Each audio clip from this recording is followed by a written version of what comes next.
మచిలీపట్నంలో నిన్న బైపాస్ రోడ్లో, పాత బైపాస్ రోడ్లో ఉన్నటువంటి కమ్మసంగం సెంటర్లో, ఆ జంక్షన్లో ఉన్నటువంటి ట్రాఫిక్ ఐలాండ్ లో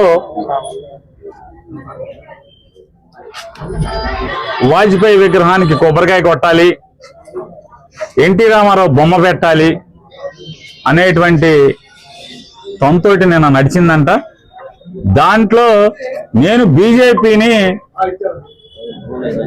కూడా, బందర్లో బీజేపీని కూడా నేనే నడుపుతున్నానని చెప్పని కొల్లు రవీంద్ర గారి బినామీ మాట్లాడుతున్నాడని చెప్పని విలేకరులు చెప్తున్నారు. ఇప్పుడు అంటే బినామీ అంటే ప్రతిదానికి బ్రోకరేజ్ చేస్తుంటారు, ప్రతి పనికి డబ్బులు మాట్లాడటం, ఇట్లాంటివన్నీ చేసేటువంటి అతను మాట్లాడాడని అంటున్నారు.